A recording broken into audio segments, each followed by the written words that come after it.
Bem-vindo ao Além da Consulta, um podcast para falar sobre pediatria, a infância, a adolescência, os desafios do maternar e do paternar, sempre com embasamento científico e convidados renomados.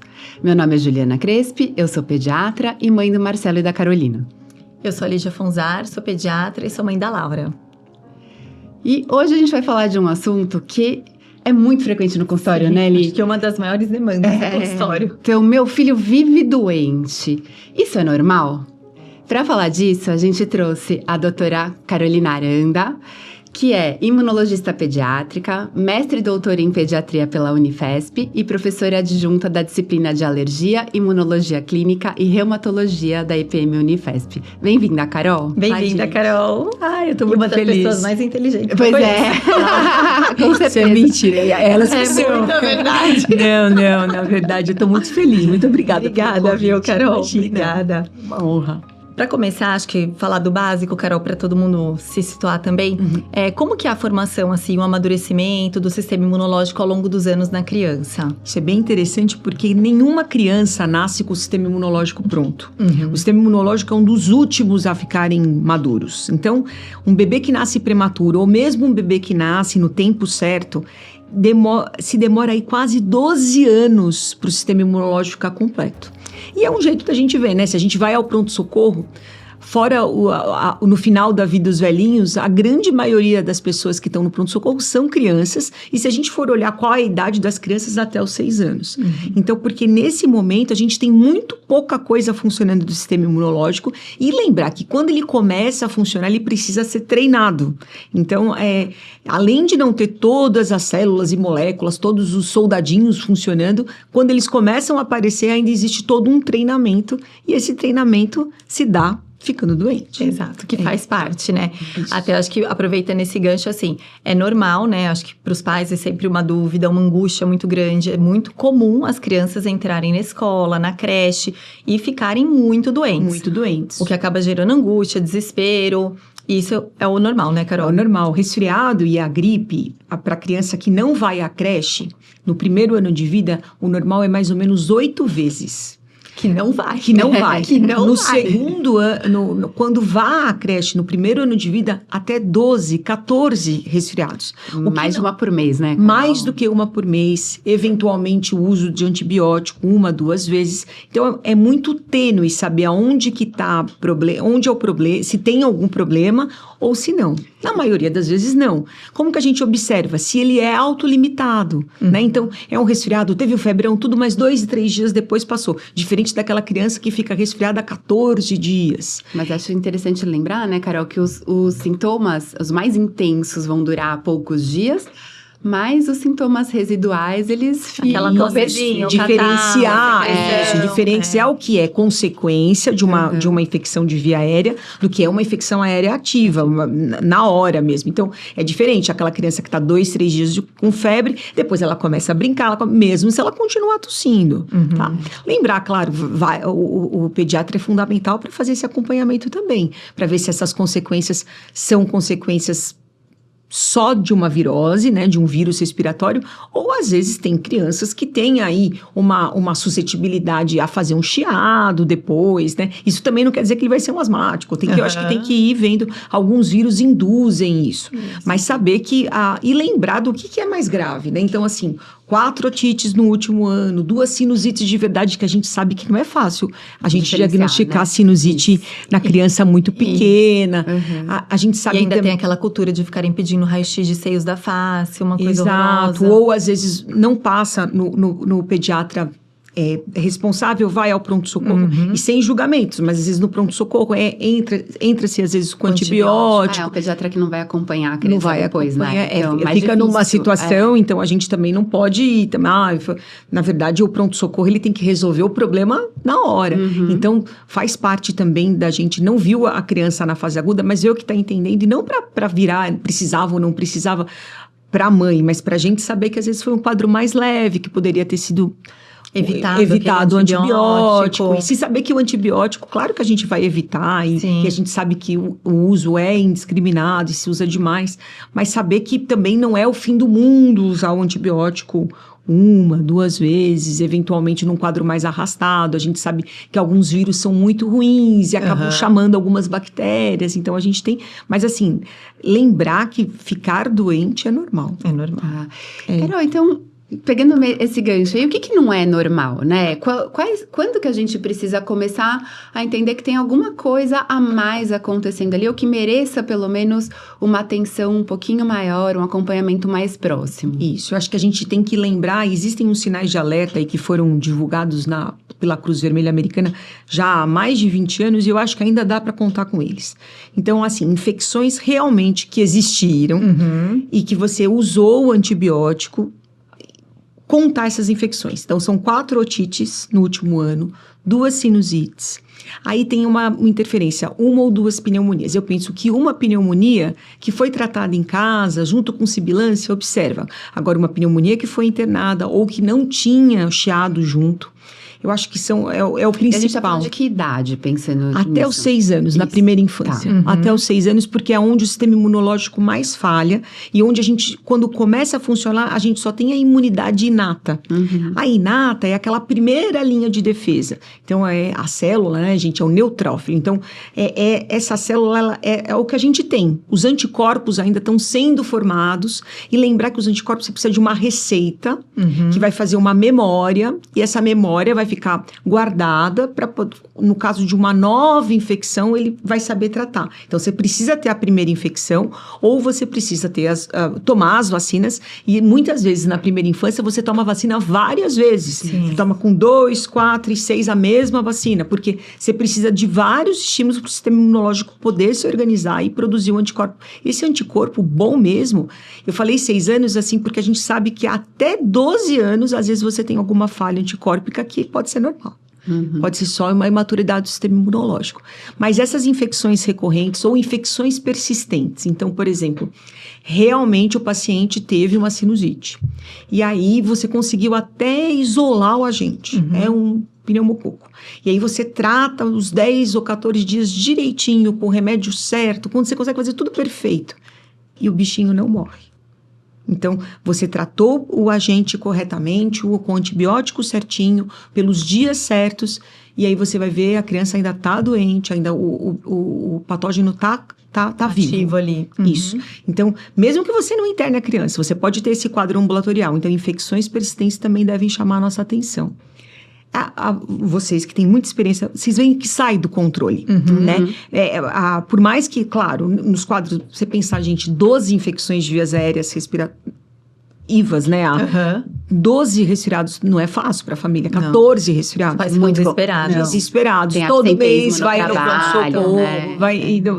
Ou eventualmente quando entra na creche, entra na escolinha, e aí fica esse quadro, às vezes assim, é semana sim, semana não, tudo.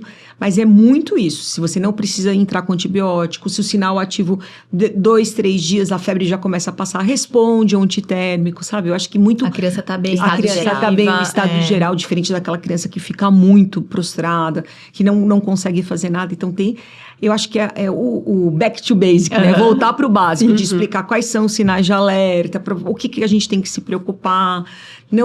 Claro que tudo isso é um trabalho, e assim, por mais que a gente tenha o paciente, a família tenha muita confiança no pediatra, nós, como mães, a gente sabe que é assustador. Sim, os pais ficam Então, dá para angustiados. entender, eventualmente, de sair uma noite e ir ao pronto-socorro.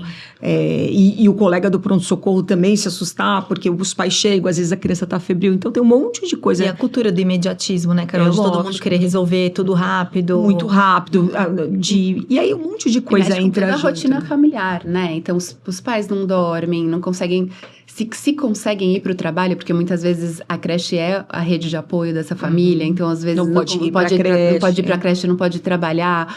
Quando vai trabalhar, fica preocupado. Então, mexe muito com essa rotina familiar de uma forma geral. E mesmo né? quando as coisas estão bem, assim, sem grandes complicações, é um evento infeccioso. Então, assim, mesmo uma IVAS de 2 dias pode abalar o equilíbrio familiar muito. Porque E às vezes pega a criança, pega o pai, pega a mãe e contamina a família inteira. isso, Aquele caos. tudo doente, exato. Então, assim, dá para entender. É realmente uma situação mais complicada. E aí também tem a parte de ter que justificar no trabalho, que acontece. Então tem muitas nuances, né, para você entender que não é fácil. Os primeiros anos de vida são desafiadores. São desafiadores. Eu acho que a infecção, né, a imunidade entra aí como um pilar, mas a gente tem o sono, né? Tem tanta coisa que vai entrando e ao mesmo tempo, claro, que a gente vai é maravilhoso, mas assim, às vezes não romantizar tantas coisas, porque não é fácil. Não é fácil, principalmente quando a não tem uma rede de apoio completa, ou a escola é a própria rede de apoio, os avós todos estão longe, então é muito complicado, assim, eu vejo que... E, Carol, assim, uma infecção grave, por exemplo, um episódio de meningite que a criança internou, uma pneumonia complicada, esses episódios, mesmo que sejam isoladamente, um episódio já indica uma investigação. Sem dúvida. Uma internação, isso é uma coisa muito importante para os pediatras que estão nos ouvindo, que passam visita na enfermaria, tal, ou que estão no pronto-socorro. Uma infecção não quer dizer que você precisa encaminhar ao alergista imunologista, mas o pediatra pode fazer a primeira investigação. Isso. Uma triagem simples, né? Um hemograma, dosar as imunoglobulinas, eventualmente o complemento, ver se tem resposta vacinal, alguma coisa. Pelo menos olhar a quantidade de linfócitos. Um bebê muito pequeno, né? Internou uma pneumonia. Isso não é normal, né? Um bebê de 3 meses internar com uma pneumonia. Lembrar, o bebê com febre, nos primeiros 3 meses, a gente tem que fazer... Por que a gente tria tudo? Porque nada funciona. Então, a febre pode ser desde uma gripe até uma meningite, porque ele não vai dar os sintomas iguais, ele não inflama ainda. Então, é tudo muito diferente. Então, o bebê internou com 3 meses, olha quantos linfócitos ele tem. Porque às vezes a gente fica pensando, só se tem uma leucocitose, uma neutrofilina, um aumento de neutrófilos. Mas às vezes ele tem uma linfopenia e está mostrando lá o diagnóstico, né? Então, até 3 anos, a criança tem que ter mais do que 3.000 linfócitos. Se ela tiver menos, ela é uma linfopênica. E aí, a linfopenia, ela leva a vários diagnósticos, desde um diagnóstico muito grave da imunodeficiência mais grave que existe, que é lá do menino da bolha, as esquites, mas tem outras linfopenias que são importantes e que às vezes está ali e passa despercebido, isso. Só para traduzir para os pais que estão escutando, então a gente está falando de neutrófilo, linfócito, são tipos de células que a gente vê no hemograma que fazem parte da nossa defesa, né? Então, é só para situar um pouquinho. Isso, desculpem, pais. Mas é um tipo de celular que é muito fácil. O primeiro hemograma simples mostra. O primeiro exame que vai ser feito no pronto-socorro, essas células, isso que eu estou falando aí grego, está escrito ali, então, para chamar atenção, e assim, eu acho que para os pais que estão vendo, então as crianças que vão muito ao pronto-socorro e que ficam internadas, eu acho que também vale aí conversar com o pediatra, será que precisa de uma investigação maior, eu escutei disso, tudo, porque às vezes também pode passar batida, então acho de lembrar que hoje em dia, né, tem tantas maneiras da gente poder investigar e fazer um diagnóstico que alguns anos atrás a gente não tinha nada. Da residência. Ninguém ficava internado. Eu vejo, a gente na residência, eu acho que eu fui uma vez ao hospital. E hoje mesmo, saindo daqui, a gente tem 22 pacientes internados. Nossa, 22 da imuno? Do hospital inteiro, né? Tem os adultos também. Então, assim, mudou muito, né, o perfil. É um perfil muito mais... Eu vejo que alergia sim também, mas assim, o quanto que a imunologia ela tá muito mais hospitalar do que ambulatorial. Quanto que, então, porque se faz mais diagnóstico, se pensa mais também. E aí, com o diagnóstico ou a suspeita diagnóstica, fica mais fácil para o colega que está lá no pronto-socorro, ele chega com uma carta, né, ou com relatório online, né? Que hoje em dia a gente tem que escrito que tá, ou ele já tem um diagnóstico, ou ele tem uma suspeita. É mais fácil para o colega olhar e falar, não, esse eu vou ter que fazer esse exame, vou falar com um especialista. Eu acho que tem para isso, mas assim, o número de pacientes com diagnóstico ou suspeita diagnóstico aumentou exponencialmente por todo o avanço tecnológico, da biologia molecular, né? Você tem exames genéticos para fazer. Mas ainda lembrar que a grande maioria das vezes não é nenhum problema, não é doença. É o amadurecimento do sistema imunológico que acontece de maneira muito dura. É muito difícil a gente ver uma criança que Mas passe precisa ilesa. também, né, Carol? Precisa. Que é aquela coisa de ficar também hiper A gente protegendo viu e isso não na expor. pandemia, né? Exato. Que depois, quando expôs, todo Aí mundo foi ficou o caos. doente. Exato. Não tem nem organização, vários tipos de vírus na hora errada, que você não exato. sabia. Que aí foi a uma gente- loucura aquele ano Os depois. pais, né, já sabem, né, que de março a junho é um Isso. período muito ruim.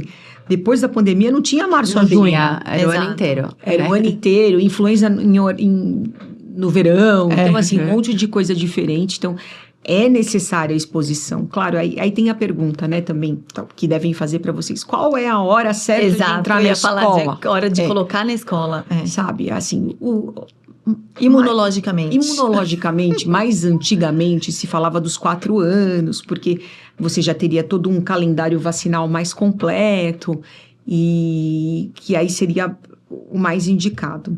Na real, não existe um guideline mundial que a gente tem que fazer isso. O que eu vejo agora, Carolina, que eu acho que sim, as primeiras vacinas, né, o primeiro ano de vida, tal, mas ao mesmo tempo a criança depois de 2 anos, principalmente a criança que é filha única, tal, ela precisa desse challenger, né, desse desafio de entrar na escola e lutar mas também socialmente, eu acho que Pra parte de estímulo. de estímulo. Então, a gente tem que... Eu acho que hoje a gente estava conversando um pouquinho antes de começar, como é importante ter o equilíbrio, né? A gente tem que ter esse bom senso. Então, assim, aí você espera até 4 anos, aí a criança vai entrar, vai ficar doente também. Exato, não vai escapar E aí ela disso. perdeu essa parte de estímulo, sociabilidade, que é extremamente Tem que vai ter importante. que pôr todos os fatores na balança. né? Exato, num mundo Mas que 2 tá cada anos vez... talvez seja um número Um bom número, né? né? Você já passou do primeiro ano de vida, porque o primeiro ano de vida, isso em todas as orientações, né? A Organização Mundial da Saúde, o primeiro ano de vida é extremamente difícil, tanto que se mede a mortalidade infantil no primeiro ano de vida. Então, passou o primeiro ano de vida, fez os reforços do segundo, então 2 anos eu acho uma idade bem boa. razoável. Até pra porque entrar. foi entrando de forma homeopática em contato com os vírus nesse período. Exatamente, né? já começa depois de um ano sair mais. Então, quando que pode sair de casa, né? Qual também uma coisa que devem Sim, perguntar para perguntam vocês, muito. né?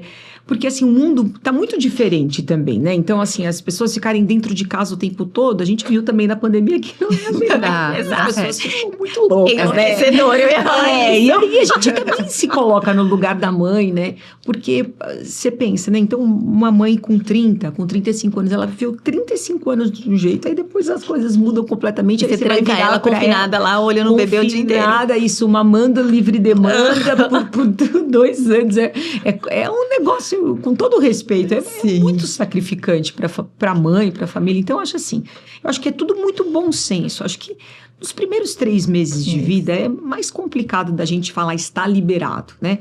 Agora, passeios no parque, Lugares abertos. de baixo risco, né? Baixo risco. Eu preciso comprar um negócio, vá na segunda-feira à tarde, né? Que não tem ninguém, Sim. né? Nenhuma loja, né? Então, assim, eu acho que a gente pode dar essa orientação, mas eu vejo que no momento a gente ser menos duro, menos chita, assim, acho que tem que ser um pouco mais Flexibilizar um pouco, mas com bom senso, né? Não vai no shopping na hora do almoço no sábado. à noite. Exato. Isso. Porque pra gente, pediatra, é assustador ir no shopping à noite, ver aquelas crianças que não seguram a cabeça, andando com aquele monte de gente. Você fala, ai meu Deus. E aí você tem uma tosse da bronquiolite, assim, você fala, gente, por favor, leve essa criança pra casa. E aí, então, assim, é uma coisa que então é chocante, né, pro pediatra. Ele fala, por favor, né? Protege. Deus protege. Mas assim, então assim, acho que tem que ter esse bom senso. Então, do mesmo jeito, para sair de casa nos primeiros meses de vida, tem que também cuidar. Quando que pega o avião? Né? Eu acho que tem que ter pelo menos os primeiros 6 meses completos para você pegar o avião. Tem que ir ver. E se essa criança já está dando sinais de infecção, você tem que esperar. Sim. Entendeu? Uma coisa que a gente não aprendeu na pandemia é que dentro do avião deveria, pra mim, usar máscara. Eu também acho. Eu uso máscara sempre. Todo mundo me olha como se fosse um ET. A minha filha reclama horrores, mas não tem o que fazer. Não, porque é um ambiente fechado, você vai ficar, às vezes, muitas tossindo. horas. Eu acho que a gente deveria ter saído disso. E não é, isso é imunologista maluca. Não, mas assim, eu fico pensando e falo, gente, porque influenza... pega todo mundo. E as pessoas são sem noção, elas tossem, elas não põem a mão na boca, a cara que tá do seu lado fica tossindo, aí põe a mão no O que a gente deveria ter aprendido, né, do álcool em gel, né? Eu acho que, um voo muito longo, claro, para comer, até isso eu acho que deveria ter ser pensado, sabe? Eu acho que... mas a gente não aprendeu, né? Então, e aí se a gente usa, a gente passa de maluco. E mesmo quem tá doente não usa, né? Eu acho que essa deveria, pelo menos, o mínimo de senso coletivo, né? De você tá resfriado, ou não tá mais prostrado, tudo, sabe? É o que eu penso. Isso a gente não vê nem no avião, não vê no avião e também você não vê nem na nossa convivência geral.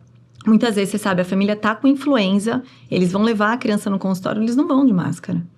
Entendeu? A criança também não usa máscara, mas os pais vão lá contaminados e não usam. Então, assim, eu acho que é uma questão de você pensar no outro, na exposição, você vai pegar um elevador, acaba expondo todo mundo. Exatamente. Mas a gente não aprendeu. Não, a gente não teve essa felicidade de trazer isso. Não. E quando a gente traz isso, a gente é uma resistência muito grande, né? Porque as pessoas ficam, não, mas esperar, mas precisa. Exato. Será? Que eu acho que não...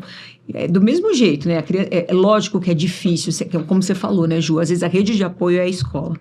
Mas assim, se a gente for pensar friamente, a criança doente não deve ir para a escola. Exato. Uhum. Exatamente. Não dá. Claro, teve a febre na escola, é outra situação. Agora, a criança sabidamente doente ir para a escola... Porque a mãe muitas vezes dá Novalgina na porta e manda para a escola. E vai. Então, assim, a gente tem que...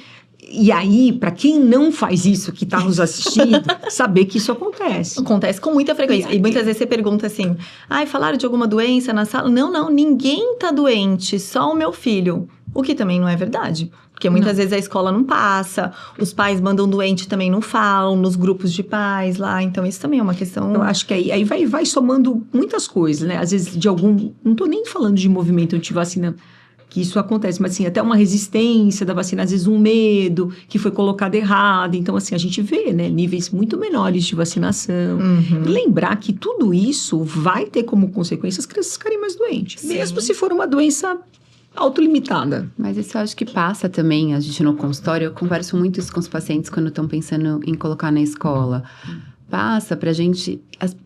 muitas vezes as famílias, especialmente quando é o primeiro filho, não tem essa ideia do quanto aquela criança efetivamente vai ficar doente e o quanto é desafiador você ficar com uma criança doente em casa, trabalhando remoto, por exemplo. Não, mas eu tenho flexibilidade para trabalhar remoto. Então, assim, vamos pensar um pouco melhor nessa rede de apoio. Quem que vai conseguir ficar com essa criança quando ela ficar doente? Espero que sejam poucas vezes, que não sejam muitas, né? A gente sempre torce. Exato.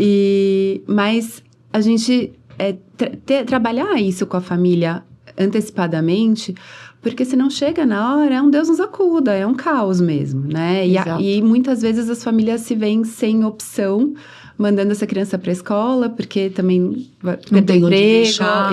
Então, a gente tem uma dinâmica que é complexa aqui, né? Sim, sem dúvida. Quando que a gente encaminha para o imunologista? Então, a gente já entendeu que tem alguma coisa que saiu do script aqui, né? Então, uma doença que durou mais do que o planejado ali, o pediatra já teve aquele sinal de alerta, múltiplas infecções bacterianas durante o último ano, ou uma infecção grave nesse último ano, a gente vai investigar. Investigação básica está normal. Quando que eu encaminho para o imunologista? Eu acho assim, se fez a primeira investigação no consultório, mas a criança internou por quê? Se ela internou por causa de uma crise de asma, que...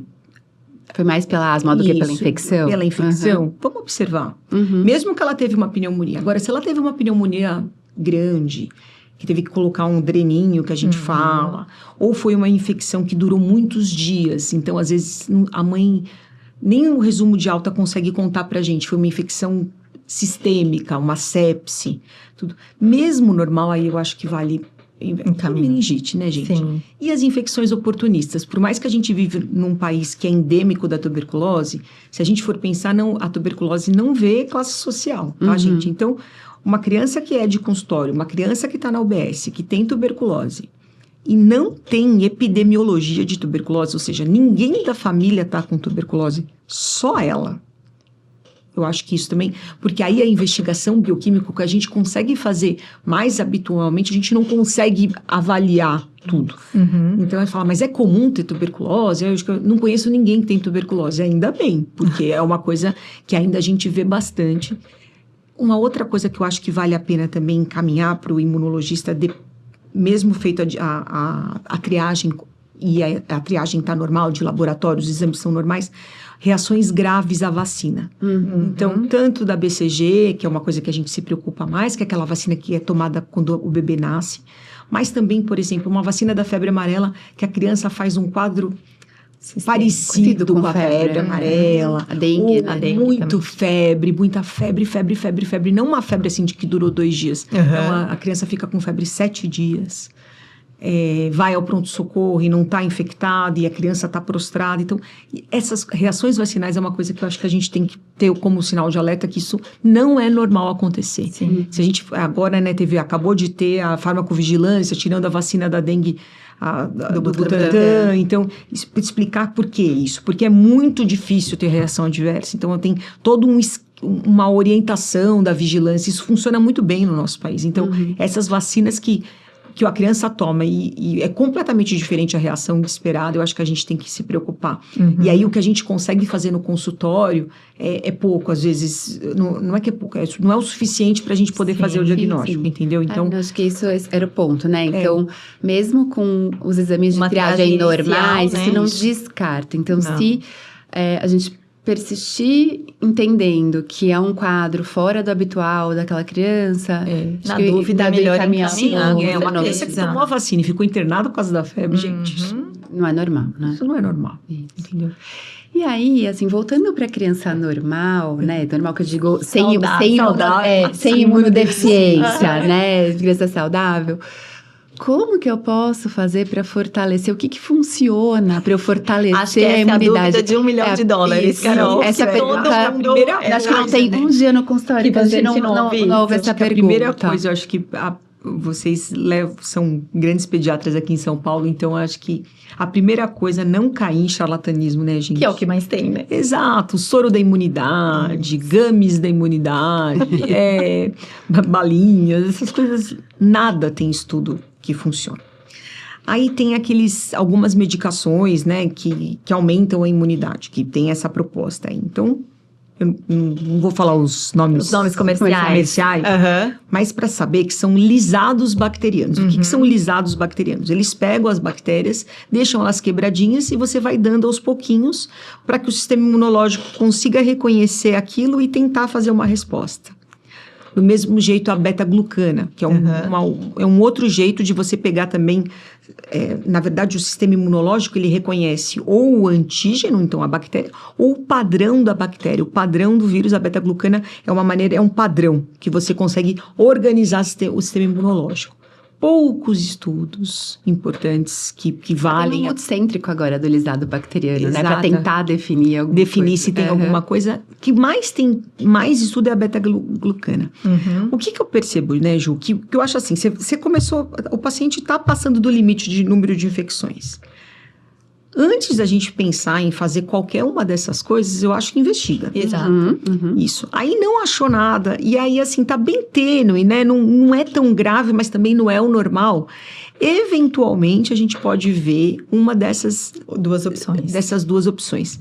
Mas as pouquíssimas que tem alguma coisa, né, Carol? Isso, pouca evidência. Por que é tão difícil fazer um estudo multicêntrico? Porque o sistema imunológico, ao longo do tempo, vai se organizando e maturando. E aí, a gente não sabe se foi a medicação ou se foi a evolução tempo, natural. Porque o tempo para fazer esse tratamento não é pouco. Tem que fazer vários ciclos. Então, por isso que é tão difícil a gente poder... E muda a época do ano também. Exato. Né? No meio aí tem umas férias no meio, aí a criança, né, dá aquela renovada, né? Porque ela fica... Então, assim, é difícil a gente saber o quanto que essas intervenções... Agora, soro da imunidade... Soro, vitamina C vitamina D em altas doses. Por favor, fujam disso, tá? Colostro bovino, ozônio, E assim, a gente tá... Mas é muito frequente, né, gente? a gente estava falando, né, Ju? A gente vê os vídeos no Instagram das pediatras classificando. Tal remédio é nota não sei o quê, esse eu recomendo, esse eu não recomendo. E fazendo um terrorismo, assim, em cima das mães. Como o seu pediatra nunca prescreveu isso pra você? Isso muda a imunidade do seu filho. Eles classificando igual, sabe quando de milhas que você classifica o cartão de crédito? Muito bom. Então, eles estavam classificando essas medicações. Eu vou aproveitar e aí eu vou falar alguns nomes comerciais Tá também bom. para os pais saberem do que a gente tá falando, porque Tá bom. senão fica difícil. Eu vou falando um pouco, cada um Eu aqui, vou dar a e milha. você Vai vai dando a dando... milha. Exato. Tá. Econômica, business. Econômica perto do banheiro. Vitamina C. É econômica. Fala pra gente um pouquinho. Funciona, não funciona? Tem evidência, não tem evidência? Não, então, assim, uns 20 anos atrás, foi feito um trabalho que mostrou que a vitamina C era um organizador, porque agora se fala muito de regulação e desregulação do sistema imunológico. Então, ele era um regulador do sistema imunológico. Mas a gente vai vendo que hoje em dia, para você ter falta de vitamina C na alimentação, você tem que ser muito desnutrido. Então, assim, não oriento e, assim, então, econômica perto do banheiro. Bagagem, isso é. Vitamina D. Nenhuma evidência, tá? Para a imunidade. A vitamina D, ela tem que ser colocada quando você tem deficiência. Isso. Então, tem como dosar, ela serve para várias coisas. Ela é um importante regulador não só do sistema imunológico. Agora, tomar vitamina D para aumentar a imunidade, isso não existe. A vitamina D, se você tem uma deficiência de vitamina D, isso pode te prejudicar em vários sistemas, inclusive no sistema imunológico. Mas só repor para quem precisa. E repor na dose certa. Habitual, exato. Isso. Sem ser altas doses. Isso, né? sem ser aquele protocolo, não posso target falar, de né? 100, Protocolo de Coimbra, isso pode fazer muito mal ao doente, e principalmente se ele for doente. Então, por exemplo, um paciente que tem dermatite atópica grave, aí vai fazer o protocolo... Gente, isso é uma coisa, é iatrogenia. Iatrogenia é quando você está fazendo mal. E o nosso compromisso médico é ou fazer o bem e não fazer o mal. Exato. Talvez mais não fazer o mal. Isso. Então, assim, acho não que atrapalhar, pelo menos. não atrapalhar. A vitamina D, ela tem a indicação correta para ser feita. Polivitamínicos voltados para a imunidade, tipo a Dera Immune Kids. Nenhuma evidência científica. Probióticos. Olha aí, o probióticos, para quem tem imunodeficiência, é proscrito. Então, probiótico, para quem tem deficiência na imunidade de verdade, a gente não dá probiótico. O que pode acontecer, às vezes, é que alguns pacientes podem ter uma alteração aí na microbiota, né? O microbioma é o gene das bactérias da microbiota intestinal, então tal. Então, ainda tem pouca coisa para a gente falar que a gente vai prescrever e isso vai melhorar. Existem algumas situações. Então, por exemplo, a mãe tem 2 filhos com alergia alimentar e está grávida do 3º. Vocês receberam aqui a Renata. Então, tem algumas coisas mostrando que talvez um tipo específico de probiótico uma cepa específica pode ajudar essa mucosa intestinal não ficar tão aberta para não receber o antígeno alimentar assim. Mas para a imunidade, isso ainda Zero. tá bem longe. Quem sabe a gente consiga, mas nesse momento, não. Eu penso que vai chegar, por exemplo, probiótico antes para ser usado junto com o Monjaro. De verdade, eu acho que é isso que vai chegar antes do que para a imunidade. Porque o Monjaro, são revolucionários, né? Todos esses agonistas de LP1, de tratamento não só de obesidade, de um monte de coisa que vem junto com a síndrome metabólica. Então, acho que vai muito mais nisso do que para a imunidade. Eu acho que ainda estamos longe. A gente falou um pouquinho, mas falar mais especificamente das beta-glucanas, como o Becan, Imunoglucan DS, Sanidê Immune Kids.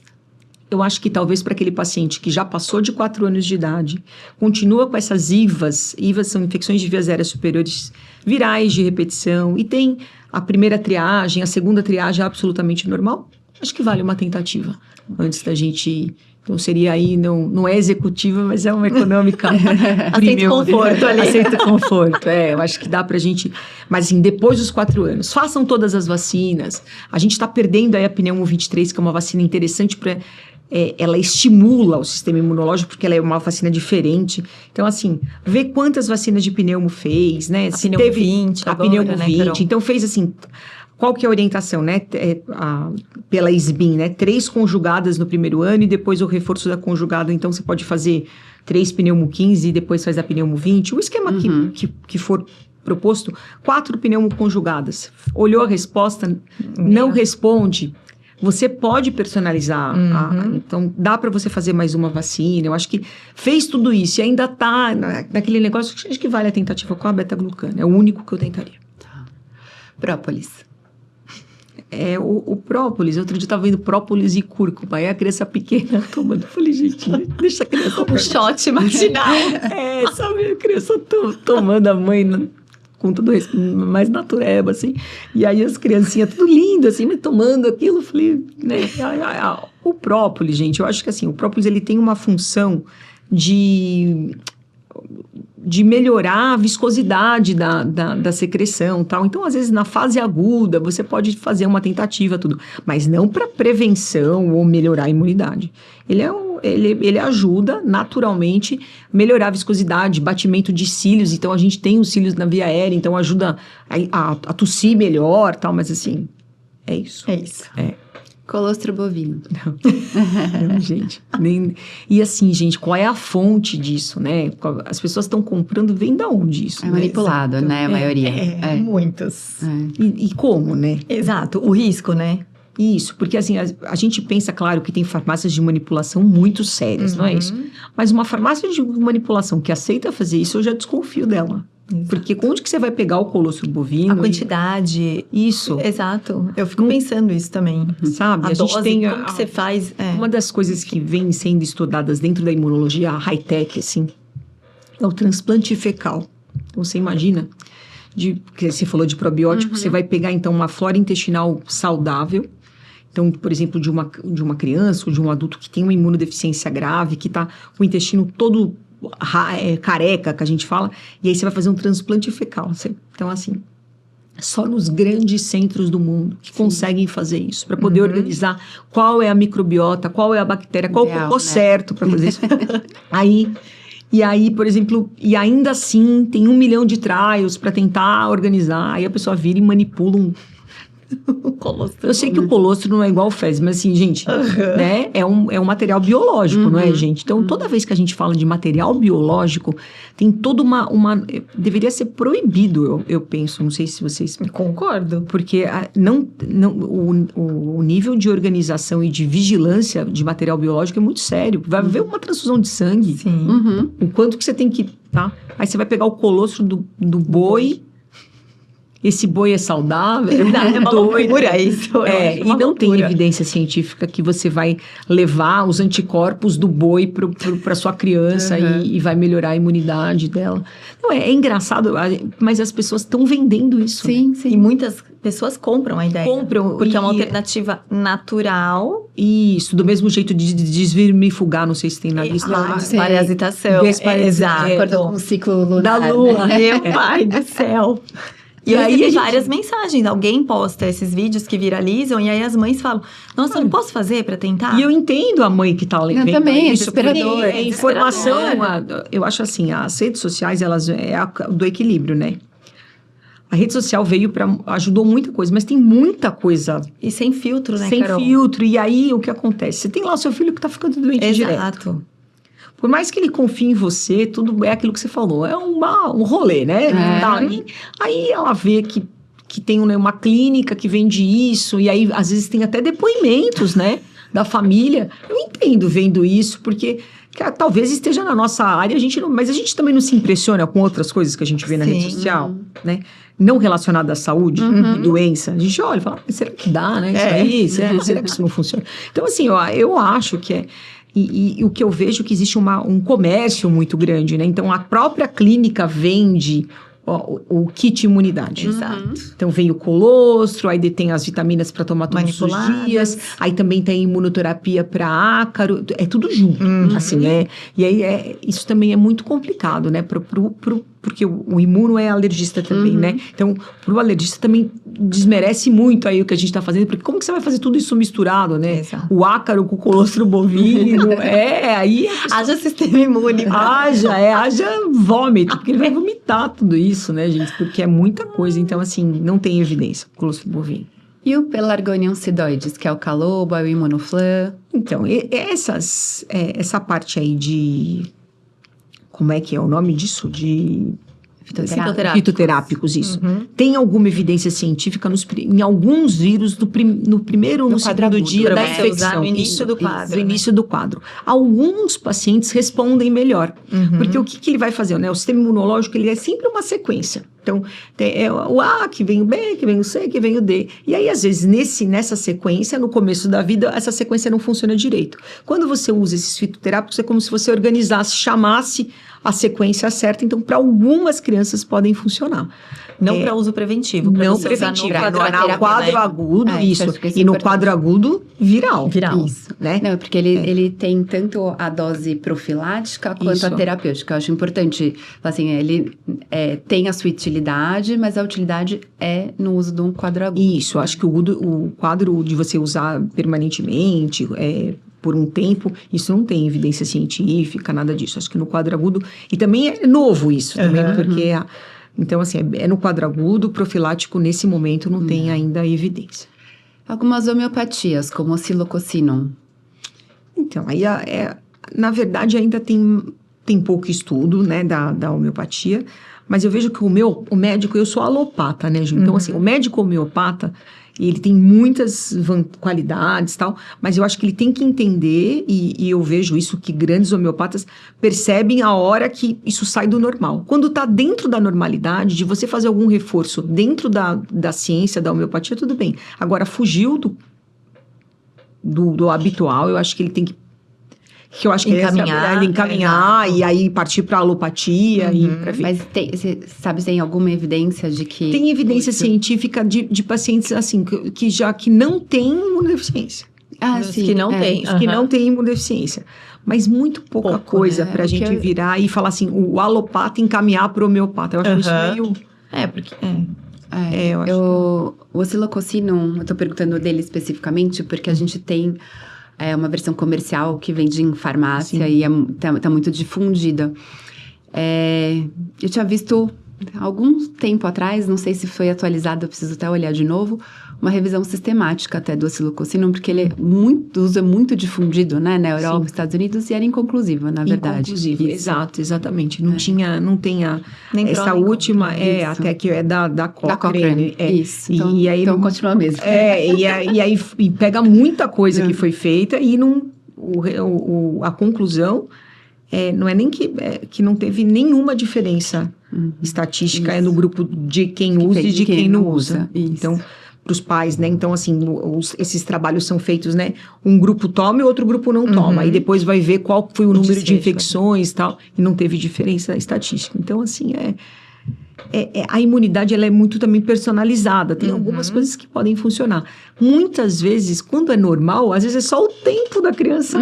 E aí você acha que tomou o negócio e aí você acha que melhorou, mas talvez se ela não tivesse tomado. Então, é muito difícil você concluir que foi a intervenção, né? A intervenção é vacina, dormir bem, comer bem, beber água, atividade física, sem ser exaustiva. Né? Quais são esses pilares, então, Carol, para a gente construir uma boa imunidade? Isso, alimentação saudável, sono... Livre de ultraprocessados, né? Isso, ou pelo menos diminuir... A gente sempre cai na mesma coisa, que é viver bem, né, gente? Eu acho que ter o mínimo de coisas. Então, acho que a gente tem que dormir bem, acho que a gente tem que comer bem, a gente tem que beber água, diminuir ou evitar os ultraprocessados e ter uma rotina saudável também, porque às vezes, né, eu acho que aí, dependendo da parcela de pessoas que a gente está atendendo da sociedade, a família quer que a criança também faça tudo também, não é bem isso também, né? Uma rotina saudável não é uma rotina que a criança é um atleta de alta performance. Tem alguns que são atletas de alta performance, mas a maioria das crianças não são atletas de alta performance. Então, não adianta ela treinar todos os dias, 6 horas por dia. Criança pequena, a gente está falando em ir no parquinho, correr na praça, né? Exato. Não necessariamente isso. Ir na natação com a família uma vez na semana, para entrar na água e não ter medo da água. Eu acho que é uma coisa muito mais... Volta pro back to basics, sem aqueles negócios, né, dos saltos. Eu acho que vamos devagar, né? A criança brincando no parquinho, a criança pode brincar um pouquinho, aí ela tem que se sujar. Também tem, né? Tem um pouco isso, não tem, gente? Vocês vão me falando do horário. Gente, claro que é legal brincar ao ar livre, brincar na praça, mas não necessariamente ela tem que comer lama. Exato, para ela ter uma imunidade boa. Não é bem isso. Acho que as pessoas vão muito do 8 ao 80, né? Então, é que nem de comer sozinho. Calma, né? Eu acho que ela vai comer sozinha, né? Ela vai aprender. Tudo. Então, acho que volta um pouquinho nisso. Acho que é importante isso. Brincar no parquinho, ter a praça. Hoje em dia tem os apartamentos que tem a área social, aproveitar. Se não tiver essa condição, tem a praça. Acho que as coisas mais simples, voltar para o mais simples. Não precisa muitas coisas. Nada muito complexo. Nada muito complexo, tal. Não tenho uma atividade física para criança pequena é brincar. Exato. E a gente, como tá falando mais de criança pequena mesmo, acho que é isso, né? Levar para o parque, especialmente ar livre, né? Correr, e fazer brincadeiras para elas não ter que ficar na tela, né? Porque hoje em dia tem toda a discussão da tela, mas para a criança sair da tela, você tem que oferecer para ela uma coisa muito legal. Porque é legal ficar na tela, Sim. né? Então, você tem que dar essa oportunidade da criança brincar e fazer brincadeiras. E não necessariamente ela tem que estar na lama, no meio dos animais, né? Não, fazer uma experiência na fazendinha. Não, a criança que mora aqui, coitada, na morte. Ela fala, eu nunca vi a galinha, né? Assim, vamos com calma, vamos brincar na praça e tudo bem, assim. E agasalha, não precisa também agasalhar demais. Eu não sei se vale a pena a gente falar isso. O quanto de roupa a criança tem que pôr até 1 ano de idade, né? E se isso causa gripe? Não causa gripe. Exato. A criança tem que estar vestida, vamos pensar, não sei se a gente fala um tom a mais. Então, se a criança tem 3 meses e a gente está com uma blusinha fina, assim, a criança tem que estar com uma blusa mais grossa que a minha. Um tom a mais. Isso é mais ou menos até 18 meses. Depois, igual a gente.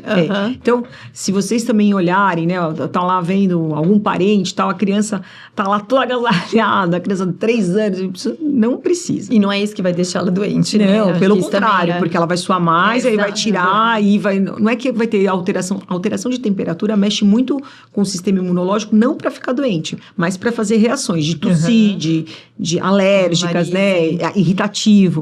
Então, assim, aí se você tem um quadro que aí o alérgico já começa um monte de secreção, aí facilita para você ter alguma coisa. Mas não que... Isso é a causa. Não. É porque geralmente as crianças estão com mais calor que a gente, que eles estão correndo, brincando. Os maiores, né? Estão correndo, brincando, pulando. E a gente... Você fica atrás, né? Pra e a gente tá parado. Então, você tá com frio, a criança não, né? Obviamente. E aí, pra gente fechar aqui, temos mais duas medicações aqui. Um é o lisado bacteriano, ou a M85, que é o Broncovaxon ou Paxoral, que a gente estava falando um pouquinho antes. Então, me conta um pouquinho dele, Carol. Eu acho que é a mesma coisa. Crianças com mais de 4 anos, que vocês já fizeram a triagem, que estão vacinadas direitinho, vale a pena tentar, vale a pena. Eu ainda prefiro a beta-glucana, mas tem algumas evidências que podem melhorar. A gente teve o último congresso de alergia pediátrica, foi até aqui em São Paulo, teve uma mesa, então cada um falou de um. E no final, o que se pensou foi que a beta-glucana... O Broncovaxon, ele é uma medicação que ela não é barata, tá? E também tem que ser feita em ciclos. Algumas crianças melhoram, outras não. De repente, a gente tá falando em prevenção do que aqui? De infecções virais e bacterianas autolimitadas. Que é o que a gente tinha conversado, que a gente não tem que se assustar tanto. Mas, às vezes, eu acho assim, existe um grupo de crianças que elas não são imunodeficientes, elas têm não têm deficiência imunológica, mas elas saem da normalidade. Elas ficam mais doentes. Né? Ficam nesse limbo aí, que é o limbo assustador. Então, a criança, ela não interna, mas ela toma mais antibiótico que devia, a gente entende porque ela fica muito prostrada, você já viu ela prostrada, então você não julga se usou antibiótico, ela sempre tá meio encatarrada, então assim... Vamos tratar todas as outras coisas. Então, dá para tratar alergia, ela tem rinite, ela tem um pólipo, porque às vezes ela tem um pólipo. Então, tratamos tudo, ela continua meio encatarrada. Hoje em dia já tem gente chamando isso de imunodeficiências mínimas, tá? Então, você tem um defeito genético, mas é um defeito genético que acontece mais do que 1% da população, chama polimorfismo, e aí isso não é doença. Então, imunodeficiências mínimas. Essa criança pode talvez ter um benefício de você ter algum tipo dessas intervenções para organizar o sistema imunológico que está desorganizado mais do que ele devia, mas ele não é doente. Entender. Dá pra ver. Tem um grupo de crianças que você entra nisso e fala, ela não é imunodeficiente. Ela não fica internada, mas ela sempre está doente. E é o desespero para a família. E também talvez seja uma tentativa. É uma tentativa e eu acho válida. Mas eu acho que tem que investigar e vacinar com tudo que você tem à disposição para melhorar isso. E a timomodulina, leucogen? Então, o leucogen é o menos evidência. Eu acho que aí o leucogen já foi muito famoso. Eu acho que até quando a gente estava fazendo pediatria se falava mais do leucogen. Aí deu uma... Mas assim, a timomodulina, ela em teoria, ela vai melhorar um linfócito, uma célula específica que ela é reguladora, o Treg. Mas assim, para regular, é uma dose muito maior do que essa que é oferecida para o leucogen. Então, assim, eu acho que esse também ficaria na econômica.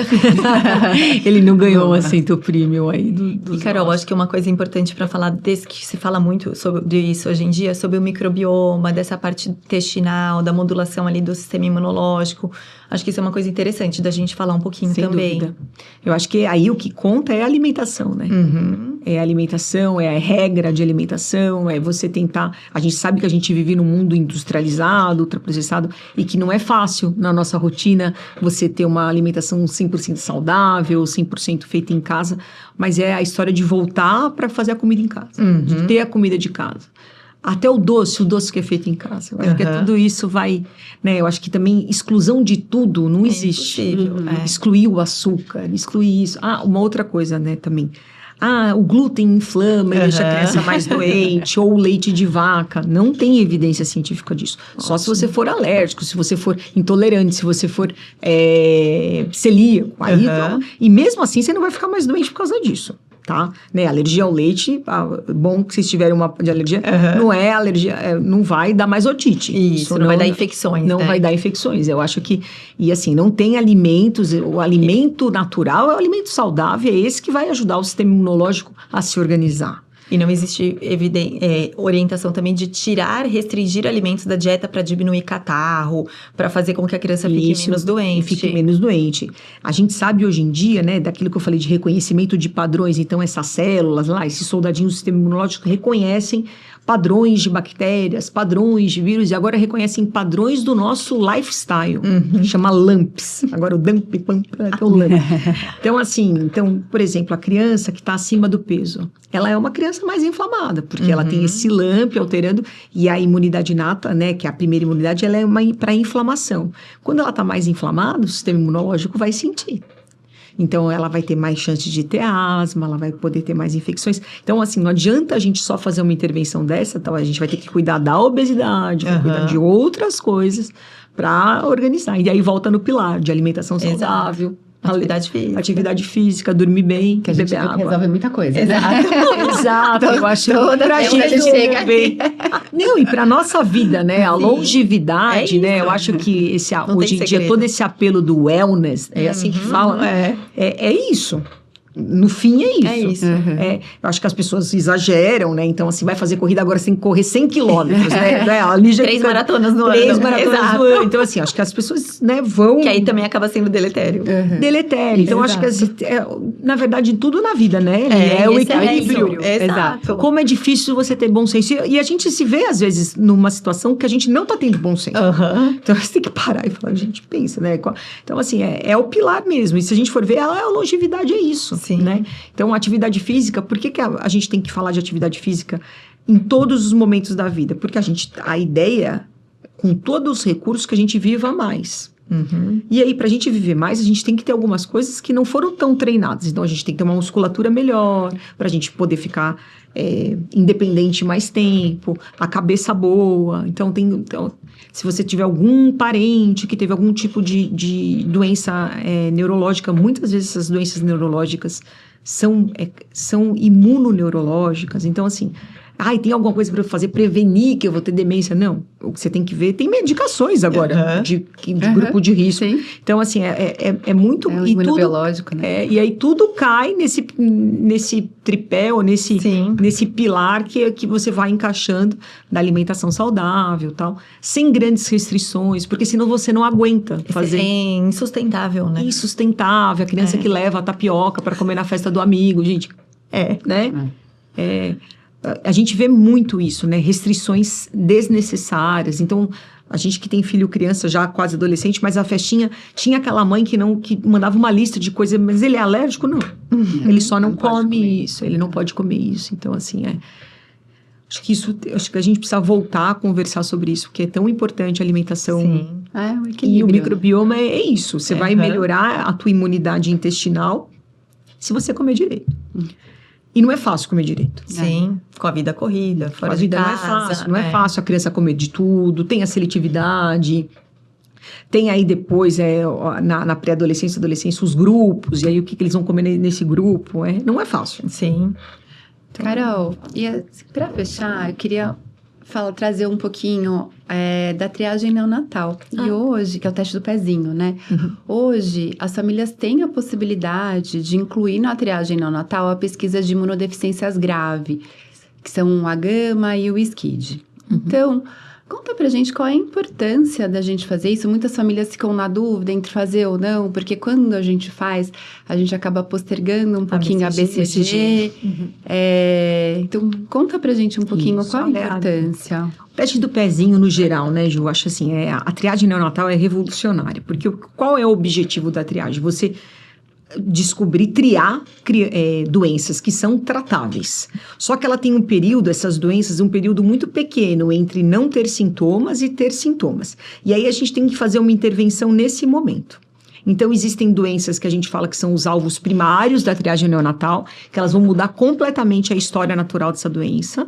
Então, como no SCID, que a gente vai falar um pouquinho. E tem os alvos secundários, como era na gama, que você muda a história natural, mas você não cura a doença.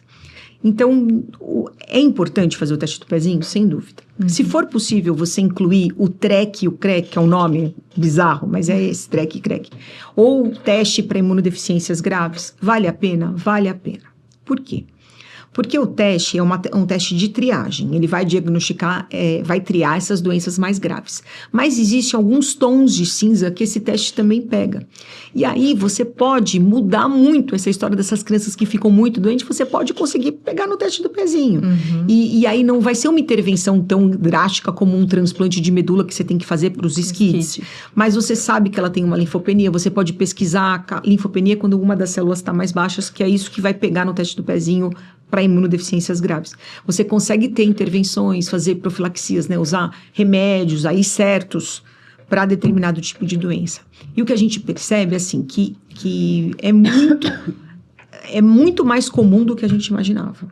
E essas doenças, antes do teste do pezinho, elas eram fatais. Então, a SCID era fatal. Você pegava um bebê já com 8, 9 meses, a chance dele ir para um transplante é muito grave.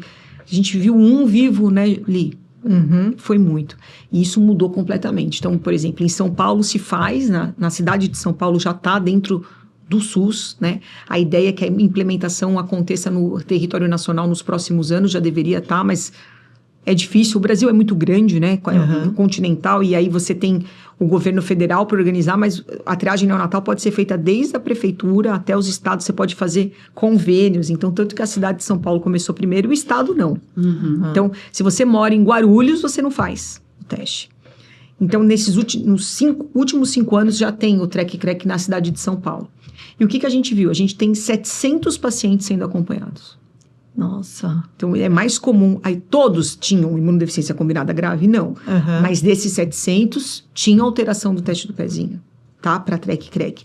E aí, a gente vem acompanhando e a gente percebe que pacientes que não eram a gama, mas tinham lá o linfócito B que produz os anticorpos, imunoglobulinas baixo, eles têm algumas consequências. Então, a gente tem 700 pacientes novos só da triagem. Nossa.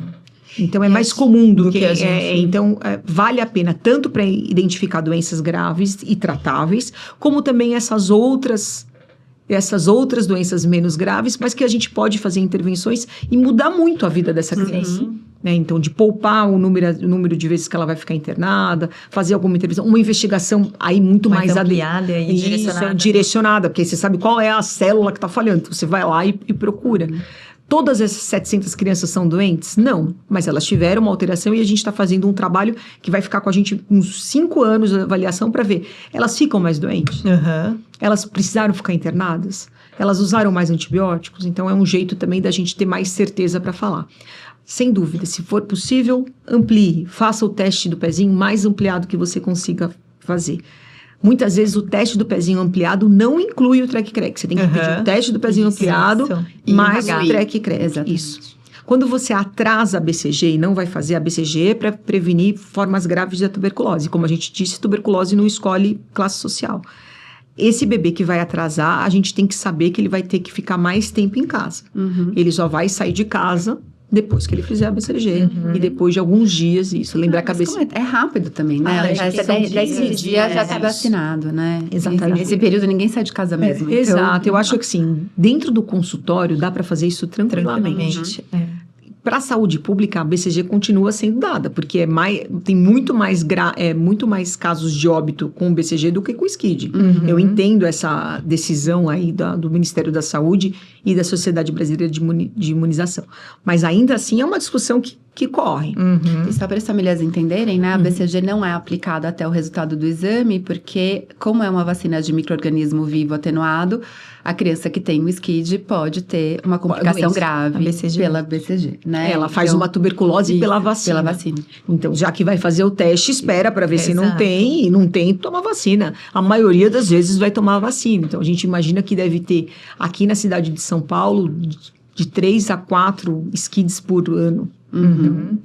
É pouco, mas ao mesmo tempo tem. Sim, né? E é loteria, né? É a loteria. Exato. Exatamente. A gente tem aí, uma coisa, mas só se os pais são parentes pode ter mais doença genética. E não é verdade. A gente pode, qualquer criança pode, na hora que for fazer a formação do gameta, tudo ter uma mutação que não está encontrada nem no pai nem na mãe. Então, não é lógico que parentes têm risco maior de ter doenças genéticas, mas não necessariamente só esses pais vão ter doença genética. Perdão, Ju, é uma coisa que eu acho que é interessante também falar das crianças que ficam muito doentes. Se tem algum parente que tem imunodeficiência confirmada, isso, a história familiar é muito forte, né? Então, tem um irmãozinho que morreu, isso é muito sério, né? Isso não é normal, né? Ele morreu com pneumonia. Às vezes a gente escuta muito a coisa, às vezes a pessoa vem de outras cidades, ou é um pouco mais antigo, fala, nossa, os irmãos da minha avó todos morreram, os homens. No primeiro ano de vida. Por quê? Não é porque caiu do berço, né? Então, acho que essas coisas, eu acho que isso tem que chamar a atenção da gente na hora de tirar a história, tudo. E aí a criança começa a ficar doente, é o primeiro filho daquele casal. Mas aí o irmão da mãe morreu pequeno. E ele é menino. Aí tem doenças que são só de meninos. Então, acho que a história familiar também conta bastante. Acho que é um sinal de alerta que vale a pena a gente investigar, É ruim, né, a gente ficar fuçando nessa coisa, mas é uma coisa que nos trabalhos, o que mais tem, agora que tem inteligência artificial, que você tem que ficar procurando e tal, o que mais tem evidência científica, que mais é estatisticamente significante é a história familiar. Então, história familiar tem que chamar atenção. Se você pudesse deixar uma orientação para as famílias, pensando em imunidade aqui, famílias de crianças saudáveis, qual que seria a sua orientação? A minha orientação para uma imunidade melhor, é isso? Gente, durma bem, só isso. Eu acho que dormir bem e comer bem. É isso. Brinque com seus Vacinar os filhos. Vacine os filhos, por favor. Ideologia não é ciência. Vacinem os seus filhos. Siga o calendário direitinho, sabe? O calendário do SUS também é um calendário que nos contempla muita coisa. Então, assim, claro, se você pode fazer algumas outras vacinas que não são contempladas, é um investimento. Então, é vacinação, dormir, comer e brincar. Eu acho que é isso. Obrigada, viu, Carol? Obrigada pela presença, foi muito bom, muito esclarecedor. Eu tenho certeza que vai ajudar muitas famílias. Que isso, eu que agradeço. E obrigada a vocês que ouviram até aqui. Se esse episódio ajudou, vocês, por favor, compartilhem e nos sigam nas redes sociais. @doutora Lígia Fonzar. @doutora Juliana Crespi. E @aranda_Carol. Muito bem. Obrigada. Obrigada. Obrigada.